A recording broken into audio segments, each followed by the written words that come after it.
Welcome to the T2 Hubcast.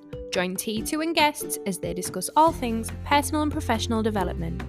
The T2 Hubcast, brought to you by the People Performance People.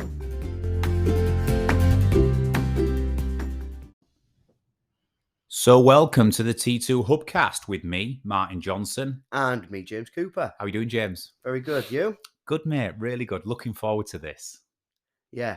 I'm looking forward to it. I've been pressuring you to do a little bit on reflection.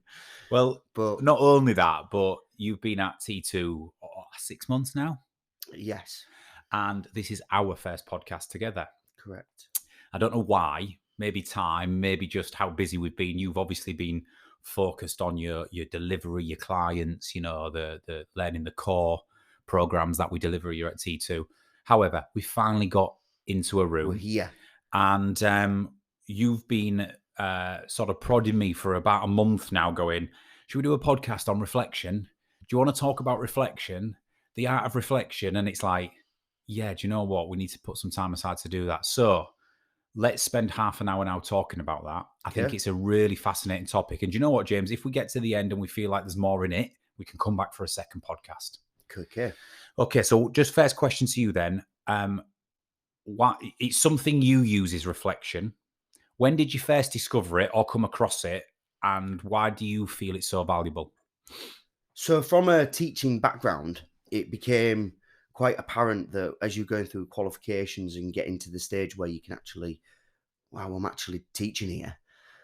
Is it any good? Am I doing it right? Yeah. Why did that happen? And all of a sudden you end up having this backlog of information that's just in your head. And it actually got quite intense when you think about how do we actually look back on what's happened, and did what you think actually happen, or is it just from a different point of view? That's not what I saw. That's not what actually happened. And I think we're definitely going to touch on that. It's an interesting point, because I would also say that I'm not so sure everybody is hardwired to naturally reflect. Some people don't reflect. Yeah. Some people don't look back on what's happened and go, did it serve me well or not? How is this going? Am I achieving what I wanted to achieve?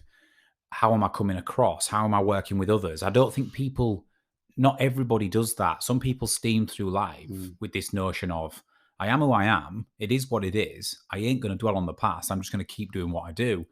But some people, as we know through print and through the psychometric testing we do, are more likely to reflect than others. Some people are deep thinkers, and some people do care about the impact they're having on others and situations, and therefore they're more likely to reflect than others. I think that would be a fair assessment. I think that's probably one of the points that we will need to touch on, is the impact and the purpose of actually having reflection in place and affecting the impact that you have in whatever role you have within an organisation or within any form of structure, or it could even be personal reflections. But what we're saying, yeah, absolutely. But what we're saying here, isn't it, James, is some people are more likely to follow that process than others, given what they're motivated by, what their personality type is, etc. I mean, I've met some people, James, in their 40s and 50s, right? They've gone through 4 or 5 decades of life, and they still don't take time to reflect on the impact they're having. And that's a self-awareness thing, but it's also around the way they're programmed. For example, we use print as an example. And for people who know about it will know what I mean. For people who don't, you'll probably get it. If you've got a motivator to be needed and appreciated, you're more likely to reflect. If you've got a motivator to have peace and harmony in your life, you're more likely to reflect. If you've got a motivator to be safe and secure and avoid things going wrong, you're more likely to reflect. So whereas if sometimes you're steaming forward in life and you're just trying to succeed and achieve, or you feel like you're ultimately strong and self-reliant and you don't need anybody, the temptation might be you're less likely to reflect. So I think it's an interesting concept. However, what we're going to talk about here is the art of reflection is incredibly important. And it's the notion of assessing what's happened, reflecting on and thinking about situations and scenarios, and asking yourself the question, how is this going? is this serving me well? Mm-hmm. Is there anything I can do different? I think that's the ultimate definition, isn't it? Yeah, I think that we can get into the real detail of it, but yeah, for an overview of it, that's definitely a starting point for us. Okay, so my work on this, or where I work with customers and organizations on this, James, and it'll sort of help with the definition piece before we go into some of the ways you can reflect, is there are two types of reflection. I know I'm simplifying it here, but it'll probably be more simple for the audience if we do. Yeah. There's two types of reflection, right? There is reflection in the moment, and there is a period of reflection. So let's call them a moment of reflection and a period of reflection. They speak for themselves. One is in real time, what's happening right now, or what just happened, and how did that go? And the other one is giving yourself time and over a period of days, weeks, or months. How is this going? How did that go? Did that serve me well? What do I do going forward? Okay. So a moment of reflection or a period. And if you just to give you the psychology and the neuroscience of this, metacognition is the term where we have thoughts about how we're feeling, thoughts about thoughts.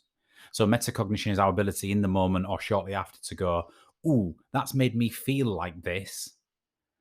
But take a step back and start thinking about why you feel like that. It's called metacognition.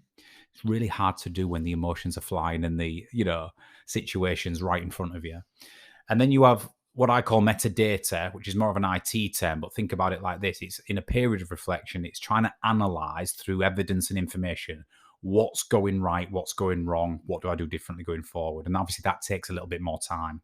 Metacognition and metadata, they fit hand in hand with reflection in the moment or reflection over a period of time. And I always simplify it, James, because I think if people are listening to this right now in this first part of this podcast, I want you to ask yourself the first question. A, do you take time to reflect at all? Number one. And B, what do you struggle with the most? That reflection in the moment, that metacognition, that reflection of how things are making you feel and if things are going well or not in the moment. Or do you even take time to reflect over a period of time and look back? And if you don't, that's the first sort of fix you've got to. And I think from that there, Martin, it makes clear links to the chimp and the work that we do around the chimp paradox.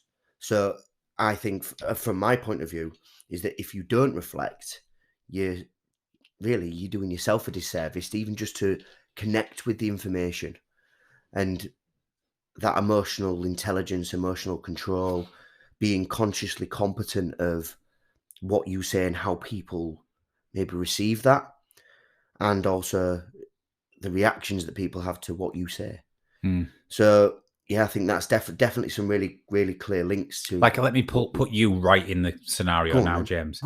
I would say, having known you for 6 or 7 months now and worked closely with you, that I think that, would this be a fair assessment? I think given what we've just said, I think you, if anything, struggle with the metacognition around trying to have clear thoughts about your thoughts in the moment.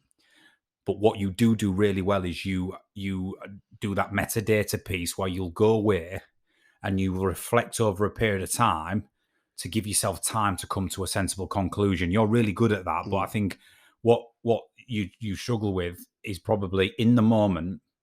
It's like, if I try and reflect on my thoughts on how I'm thinking right now, it's probably not going to be productive. So I need that period of time. Would that be a fair assessment? I'd like to think that over the course of my development, and what obviously brings me to T2 as well in that sense, I'm now more reserved, and that isn't a coincidence. Yeah. I am more reserved in reacting to something rather than blurting something out and then regretting it later on. And that's something that is taught and learned through the process that I follow when going through reflection. But yeah, I agree with the time.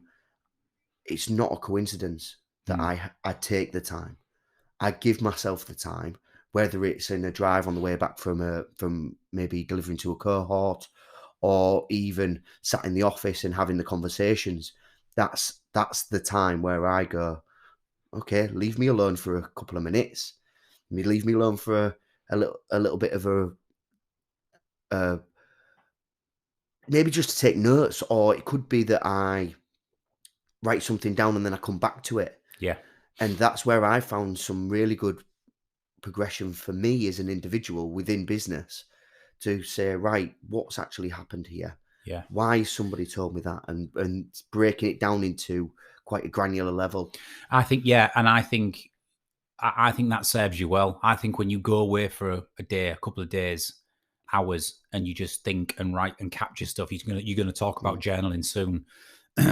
You always come back with that metadata piece of going, okay, I've now got a more rational thought process and outcome. Yeah. I'm the flip to you. So I've always been really good at that metacognition.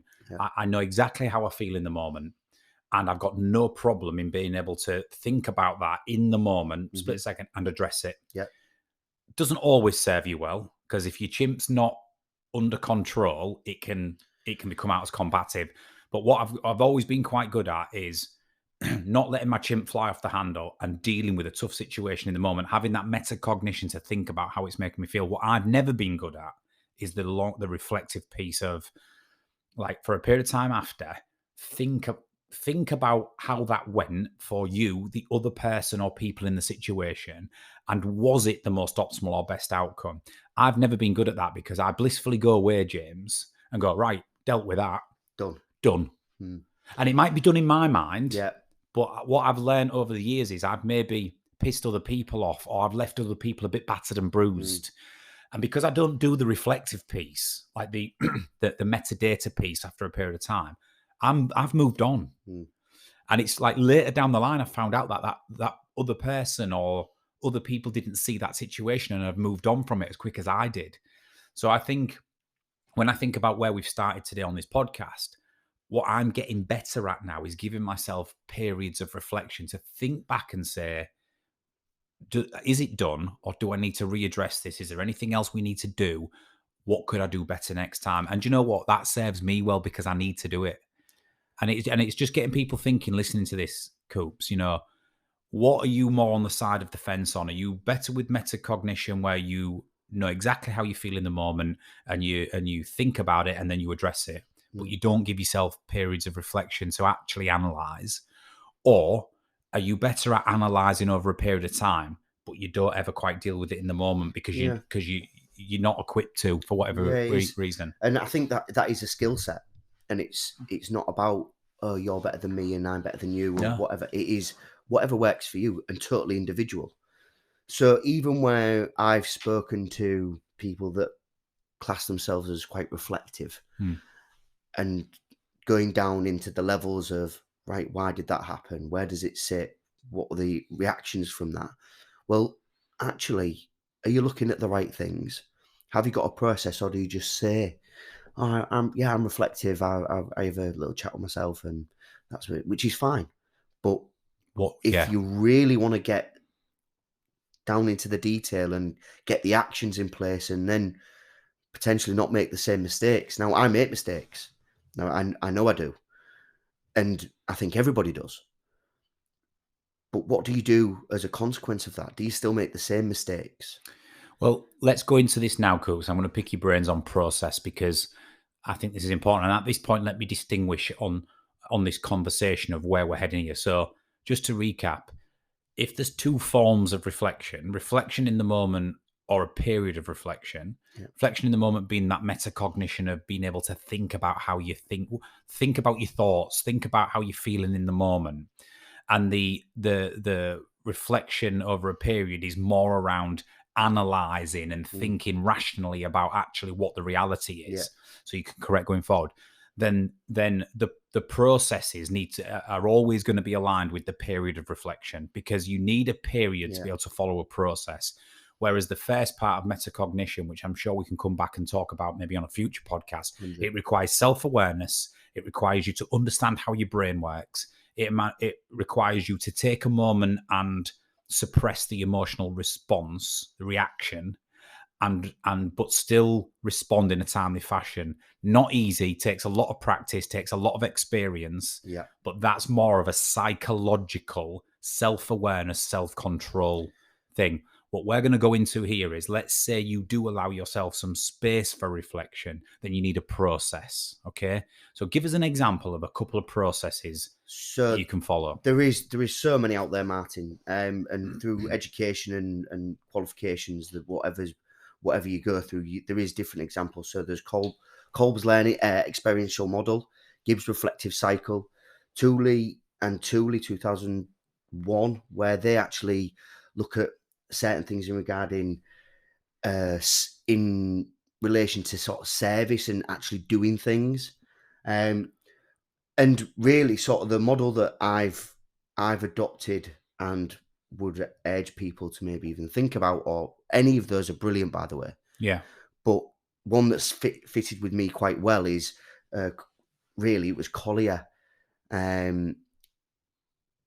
who was PJ Collier and DR Williams 2005, and they were looking at reflecting in action and reflecting on action. Now that ties in quite well with what we spoke about regards metacognitive reflection, and also the metadata reflection. So if you're actually taking those things, and to make it simple again for everybody that's listening, is reflecting on action being when you take that time period and think about, did what I think happen? And then taking that time and going through a process of, I use the 4 W's, if you like, Martin. Yeah. So it was what went well, and then what next. So what went well, if that was a principle of it, what went well, brilliant. What actually happened, right? Why did it happen that way? Or what specifics can I get down to think of a reason that happened in that way? And the W's really do lend itself to that challenge state. It sort of ties in with our ABC technique of focusing on the things you control. Because when you say, right, what went well, what's happened, but what am I going to do next? Yeah. You're instantly back in control, making decisions, taking actions. And that's what we call a challenge state, rather than stuck in that zone of threat state where you're just worrying about, did I piss someone off? Has it gone wrong? Has it gone too far? Can I come back from this? So I think these processes you're talking about, and I'm sure with Kolb and all of them, as well as Collier's, they're trying to get you focused on what you do next. Yeah. Do you know what I mean? And I think that is the point. So we have from our football background, Martin, it's been, right, okay, what's the purpose? What is the purpose of everything we do? In business, what is the purpose of what you do? And in reflection, why are you doing this reflection? What is the point of doing it? What are you getting out of it? And I think when you start to make the links between, next time this happens or a similar situation, I'm going to try or make efforts, make a decision to actually change what I do. Yeah. And whether that's big meetings where you're having the quite challenging discussions with people, or it could be one-to-ones, or even we could even reflect on how effective our podcasts are. Whatever it is, it's the action that comes from that, and the validation of, that makes sense. We're going to try it. Do you think, because it's all good stuff, this, and even now, sort of metacognition's happening in my brain. Yeah. I'm having thoughts about, great. But it's point, when your brain starts popping as well, Martin. But it's the point I'm going to say here is, because there'll be some people listening to this. Do you think there's a fine line between too much reflecting and reflecting too much on the intricacies of everything and trying to please everybody and find the unicorn, the desired outcome, and actually reflecting and going, you know what? The purpose of this isn't to be perfect. The purpose of this is to go, is there some clear and easy things I can change or adapt, which will just serve me better? But I think there is a dangerous ground for some people whose brains work in a procrastinating way, where too much reflection and trying to be too perfect and fix everything and please everybody, that's not good, is it? So this goes down to structure again. So what structure are you going to put in place? What are you actually going to do? How are you going to do it? And what are your intended outcomes? And now it can be asked, the question is, what is your purpose of reflecting?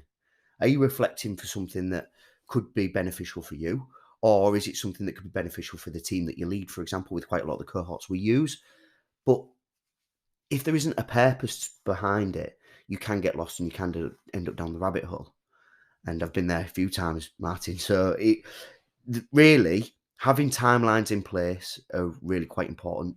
Understanding what subject matter it is that you are reflecting on. Is it something that is potentially going to change your life? Is it something that's really could be, oh, I'm going to try a different routine in the morning, for example. I'm going to try a different way of looking at meetings. Whatever it is, give yourself a structure. And if you don't stick to the structure, that might be something to reflect on. But remember, don't get lost down the rabbit hole. And if I give it 2 examples of reflecting in action, which is the other one, is where you are in the moment, is don't be too hard on yourself. Don't be too hard on yourself, and understand that at the end of the day, it's not the worst case scenario. But to understand what you could do differently is definitely a time that you need to take and think about this. If you're not in control of your chimp, as we use in the language used at T2, does it just end up in chaos? Is there a different way that you can speak to people in that situation, in the moment, to get a better outcome? So to avoid going down that rabbit hole, because I'm just thinking about the worriers in life and the people who reflect every second of every day, and it's draining for them because they can't get themselves out of it because they're constantly self-conscious and worried about they're not getting it right and what can they do better and all the rest of it. But I think what I'm hearing there is objective-based reflection is key. And what I mean by that is, let me give you an example. So a leader might be worrying that they're not leading the team in the most productive way because the team are not hitting the metrics they need to hit. Yeah. Say that's the scenario. Okay. So the leader wants to go through a period of reflection to say, right, what are we doing? What am I doing? And what can we do different to increase our performance? So the objective-based reflection is the notion that they're trying to improve team performance. So the reason that's important and it avoids going down the rabbit hole is because they might then go, right, we're not doing X, we're not doing Y, so we need to do more of that. And I've got one person in the team who's particularly disruptive and they're inhibiting some of the other people's mindsets. Okay. So I'm going to make these decisions going forward to increase performance. Now, what that might involve is that I'm going to piss a person off. That person who's toxic that's not going to be popular with them. Yep. However, because my objective is to increase team performance, my period of reflection here has led me to decisions that is going to, I think, increase our chances of improving performance, even though it's going to be unpopular with one person in the team.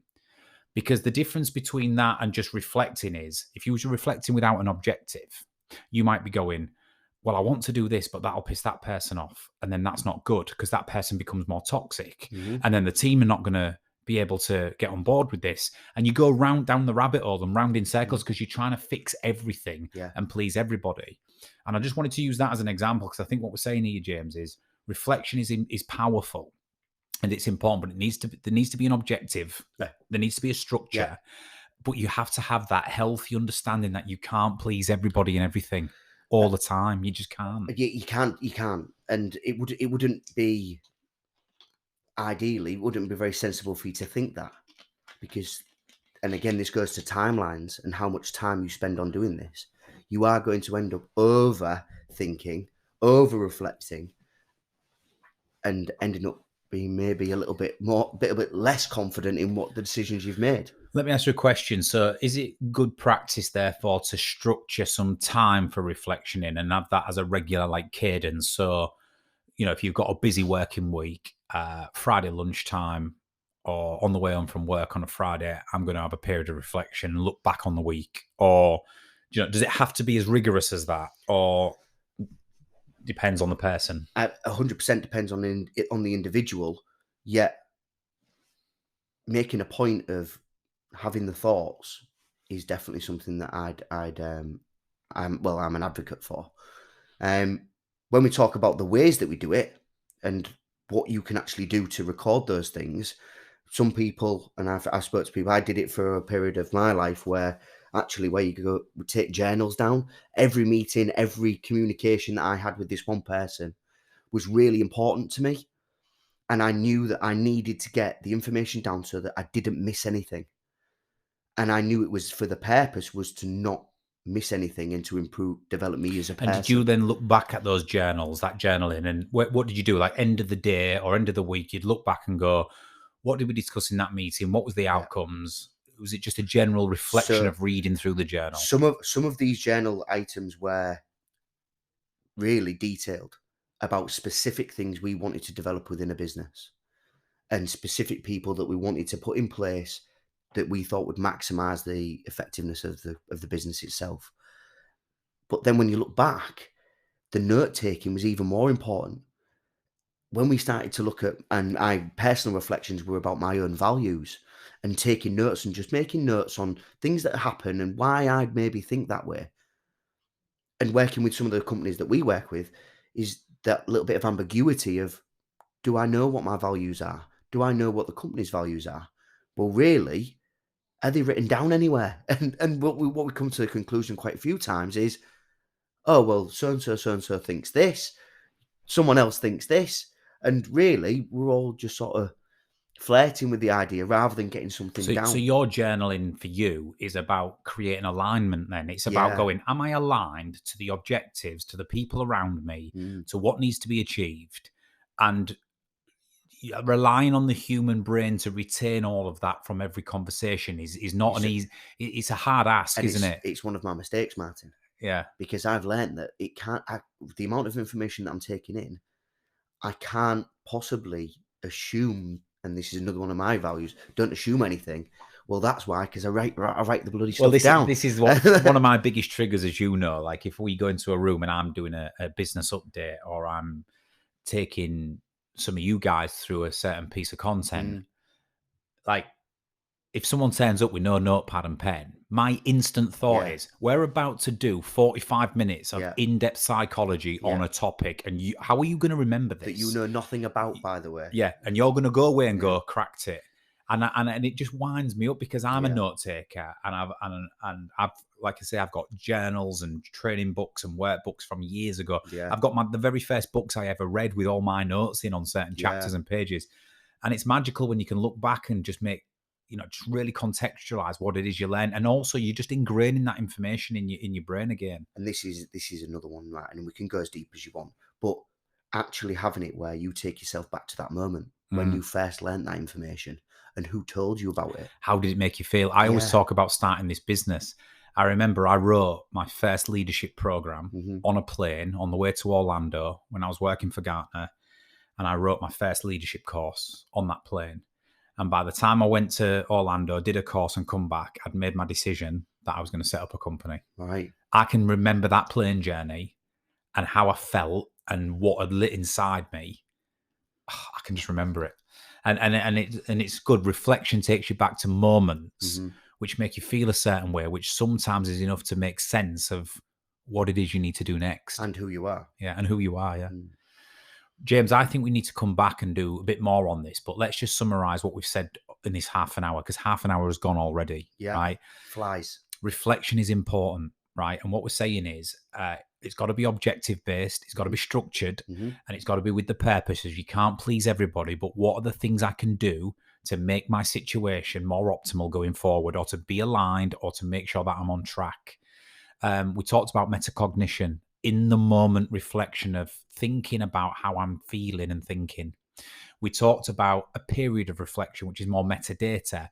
Let me go away and think and gather data and evidence to actually rationalize the situation a bit more accurately, so there's no ambiguity.